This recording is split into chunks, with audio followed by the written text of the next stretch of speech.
23. Brothers. Well, he was pretty excited, brother.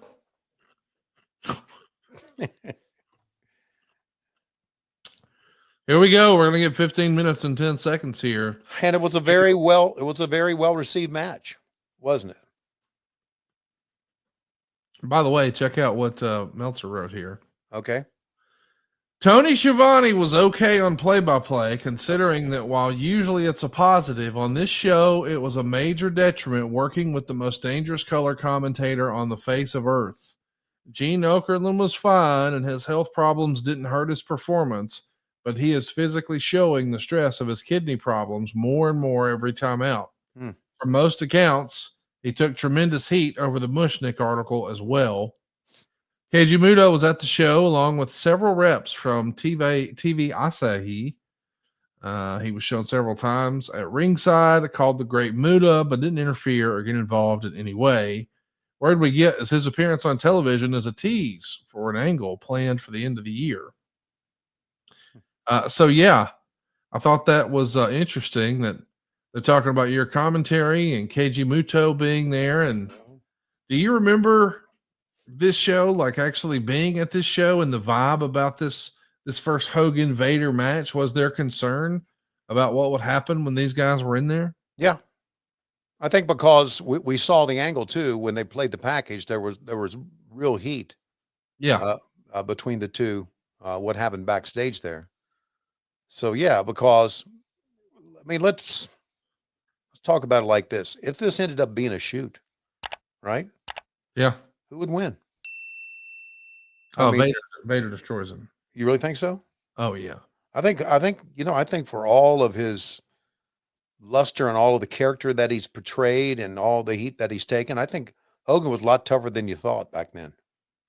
Well, I'm just saying Vader was an offensive lineman. Okay. So I mean, he was hand to hand with professional athletes. I saw Paul Orndorff stomp his ass right in front of me too, to be honest with you. Well, yeah, I guess everybody can hit a punch. Right. Yeah, you're probably, if this was a shoot, it probably, but the good news is, I think, if I remember this correctly, they put all this behind them and worked a match. Yeah, so check this out. I mean, it is interesting to think about. They only worked, believe it or not, 2 house shows. Everything else they did was a pay-per-view.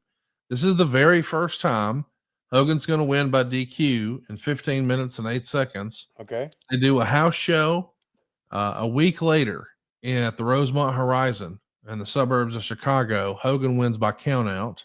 Right. And the next day they do one at the Cobo Arena in Detroit. Once again, Hogan wins by countout. But that's it. Every other time they would wrestle, including next month at Uncensored 95, it's on pay-per-view. That one was in Tupelo, Mississippi. Hogan would beat Vader in a leather strap match. And 2 months later, they'd hook up again, but this time as a tag team affair.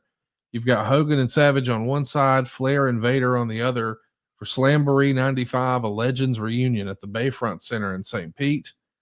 And then, of course, 2 months later, famously, WCW Bash at the Beach 95. That's on the beach in Huntington, California. Hogan gets the win clean, 13-13. And this is the time when Vader, if you recall, jumped off the second or third rope and actually hurt his shoulder. Wow, I don't remember that. When he winds up leaving WCW and making his debut for Vince, he has an angle where he attacks Gorilla Monsoon, and they quote unquote suspend him so he can go get his shoulder fixed. But it happened in that match on the beach in Huntington in July. He just hung on until January before he got surgery. Wow. We've done that bash at the beach in Huntington before. Yes. Yeah. Rodman was there. Yeah, I didn't remember it as, I remember when we watched it, it being much worse than I thought of at that time. Yeah. Yeah. It did not age well. No, it did not. Yeah. But so much of wrestling back then, doesn't. Like, I mean, even Hulk Hogan as champion today, I don't think would work. I'm not saying that, he's not a great performer. I'm just saying that act, I think, society has changed now. That's what I'm Yeah. trying to get at. Well, yeah, 80s music wouldn't work today. That's right. And Hulk was a champion. Of course, during what I think in my life, when I remember great times, and I know I was having kids, I was married in the 80s. Still, to me, the 80s were the greatest decade of all time. And one of the things you remember during the 80s is Hulkamania. Right. So yeah, Hulk wouldn't be a world champion today. I heard, did he get booed on a Saturday night's main event? No, he was booed on the first Raw on Netflix. The first Raw on Netflix. Okay. Yeah, January 6th, and they were doing it in LA. Uh-huh. And he got off the plane, and it was all over social media wearing a MAGA Powers shirt. Oh, That Jesus. said Trump, Vance, Hogan. Mm-hmm. And of course, Hogan claims it was all political.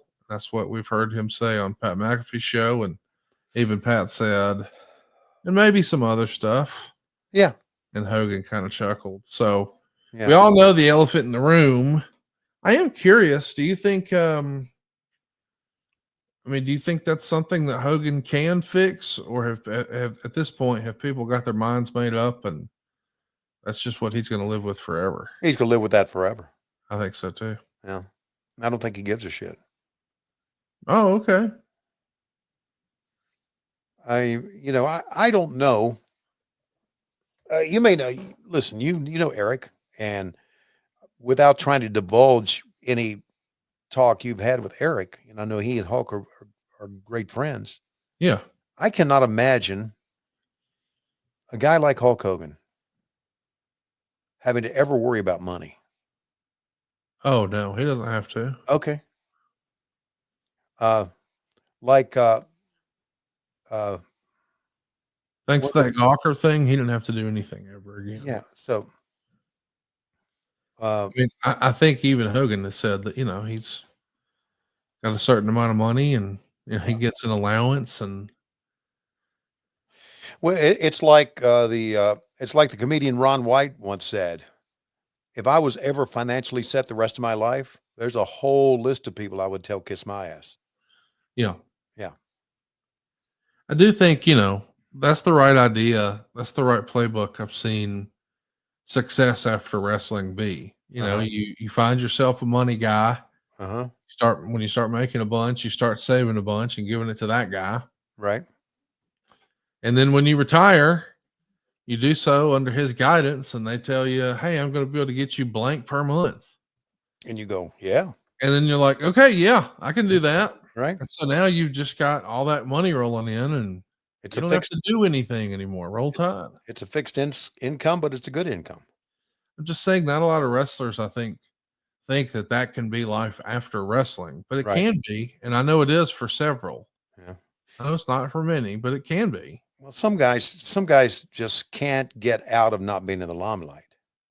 Yeah. And some can. It just depends on how ego driven you are.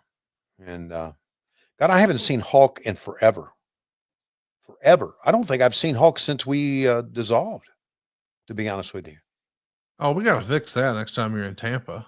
Yeah, I haven't seen Hulk in more than 30 years. Or Dude, in about next time 30 you're in Tampa, let's make it happen. Okay. Rick will make it happen. I think that'd be a great picture. Okay. You with Ric Flair and Hogan. That would be a great picture. I mean, I know that people, fans pay money for that, but even in the business like you are, that's a cool picture. Absolutely. That's what I don't have many, my office here is basically comic book stuff, but That'd go on the wall. Yeah, you're damn right it would go on the wall. Yeah. I mean, the two icons of wrestling in the 80s.